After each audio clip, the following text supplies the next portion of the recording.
Shalom sahabat KKS. Kali ini kita akan merenungkan bacaan dari Bilangan 17 dan 18 yang memberikan kita pelajaran betapa pentingnya kita terhubung dengan Bapa Surgawi kita dan bagaimana caranya kita terhubung. Bilangan 17. Pasal 17 ini masih berhubungan dengan pasal 16 lalu, dan kita telah belajar dampak dari pemberontakan beberapa pemimpin Israel dan bagaimana Tuhan sendiri berinisiatif untuk membuktikan bahwa Musa dan Harun memang pilihan Tuhan. Sungut-sungut telah menjadi bagian dari kehidupan bangsa Israel. Meskipun mereka telah menyaksikan dahsyatnya perbuatan Tuhan dengan mata jasmani mereka, lihat ayat 12-13, namun mereka tetap tidak mau bertobat dari sungut-sungutnya, bahkan setelah terbukti hanya tongkat Harun dan Lewi yang dibuat Tuhan bertunas. Sahabat KKS, jika kita sudah dipilih Tuhan, kita tidak perlu membuktikan bahwa kita pilihan Tuhan. Diamlah, karena pada akhirnya Tuhan sendiri yang akan membela kita. Bilangan 17 ayat 5 dan 8. Dan orang yang kupilih, tongkat orang itulah akan bertunas.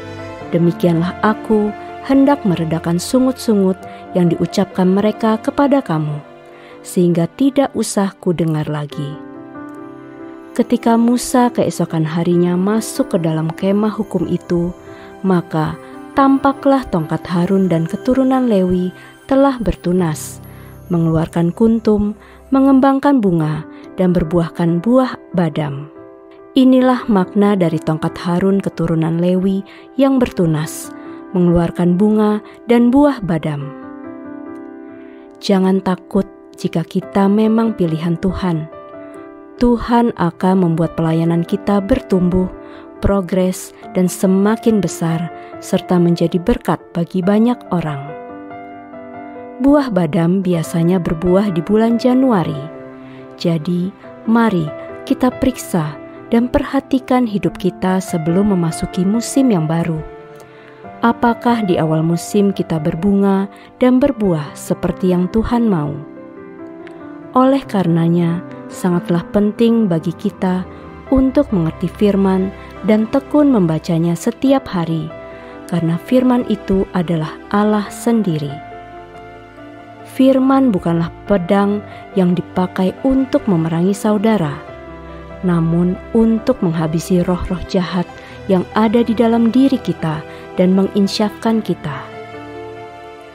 Kita berbuah saat kita tidak lagi arogan, pemarah, keras kepala, melainkan berubah menjadi lemah lembut, rendah hati, mudah dibentuk dan ditegur, dan mengalami pembaharuan akal budi, sehingga kita menjadi disukai banyak orang karena buah lemah lembut dan kerendahan hati, serta penguasaan diri merupakan bagian dari kasih. Beberapa anggota keluarga Korah memilih untuk tidak pahit hati dan menghormati kedaulatan Tuhan. Tuhan memiliki kriteria dan standar bagi orang-orang pilihannya, karena Tuhanlah pemilik hukum dan ketetapan. Mari belajar dari sebagian Bani Korah yang tidak ikut dihukum dan bertobat, melainkan berbuah. Dan buah pertobatannya bisa kita nikmati sampai hari ini, yaitu nyanyian Bani Korah. Mazmur 42 ayat 1-2. Untuk pemimpin biduan. Nyanyian pengajaran Bani Korah 42-2. Seperti rusa yang merindukan sungai yang berair, demikianlah jiwaku merindukan Engkau ya Allah. Jiwaku haus kepada Allah yang hidup. Bilakah aku boleh datang melihat Allah? Itu pelajaran utama kita di KKS, terhubung kembali dengan Bapa Surgawi.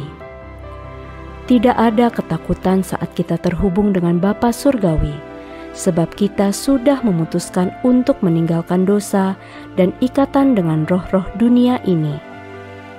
Mari bersukacita, karena orang-orang yang mau berbuah mengalami lompatan yang luar biasa. Mereka mengalami pemulihan, menjadi berkat bagi banyak orang, dan mengalami perkenanan Tuhan dan manusia. Mari sepakat untuk terhubung dengan Bapa Surgawi, tetap bersemangat dan bersukacita. Bilangan 18. Seorang imam tidaklah miskin, hidupnya dijamin Tuhan, sebab Tuhan sendiri yang berkata. Bilangan 18 ayat 20-21. Tuhan berfirman kepada Harun, "Di negeri mereka engkau tidak akan mendapat milik pusaka dan tidak akan beroleh bagian di tengah-tengah mereka. Akulah bagianmu dan milik pusakamu di tengah-tengah orang Israel. Mengenai Bani Lewi, sesungguhnya aku berikan kepada mereka segala persembahan persepuluhan di antara orang Israel sebagai milik pusakanya, untuk membalas pekerjaan yang dilakukan mereka, pekerjaan pada kemah pertemuan." Ayat ini kiranya menjadi rema bahwa jika kita berfungsi sebagai imamat yang rajani, Tuhan sendiri menjadi upah kita. Dalam sebuah keluarga, suami adalah seorang imam. Suamilah yang naik ke ruang tahta untuk berdoa. Namun, jika suami belum berfungsi sebagai imam, istri mengambil alih untuk berfungsi sebagai penengah antara keluarga dengan Tuhan, terhubung dengan ruang tahta dan bersyafaat bagi keluarga. Seorang imam kudus di hadapan Bapa, karena hanya orang yang menjagai hidupnya tetap kudus yang bisa naik ke ruang tahta. Jadi, apakah itu hanya berlaku bagi orang-orang tertentu saja? Tentu tidak, saudaraku. Bapa menawarkan kita semua untuk naik. Bahkan Bapa mengirim putranya untuk mati bagi kita, agar darahnya menguduskan kita. Masalahnya, maukah kita menjadi kudus dan berfungsi sebagai imamat yang rajani? 1 Petrus 2 ayat 9. Tetapi kamulah bangsa yang terpilih, imamat yang rajani, bangsa yang kudus, umat kepunyaan Allah sendiri, supaya kamu memberitakan perbuatan-perbuatan yang besar dari Dia yang telah memanggil kamu keluar dari kegelapan kepada terangnya yang ajaib. Matius 5 ayat 8. Berbahagialah orang yang suci hatinya, karena mereka akan melihat Allah. Dikuduskan artinya dipisahkan untuk menjadi milik Allah, sebab Allah kudus dan kita mendekat kepada Allah dengan kekudusan.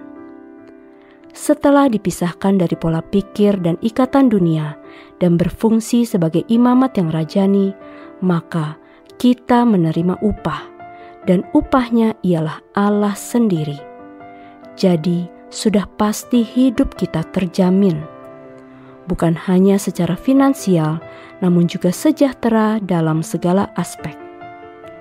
KKS yang dikasihi Tuhan Yesus Kristus, mari kita senantiasa terhubung dengan Bapa Surgawi, agar kita bisa berfungsi sebagai imamat yang rajani, berbuah lebat dan menjadi kaya dalam pandangan Tuhan dan manusia, sejahtera dalam setiap area kehidupan kita. Amin.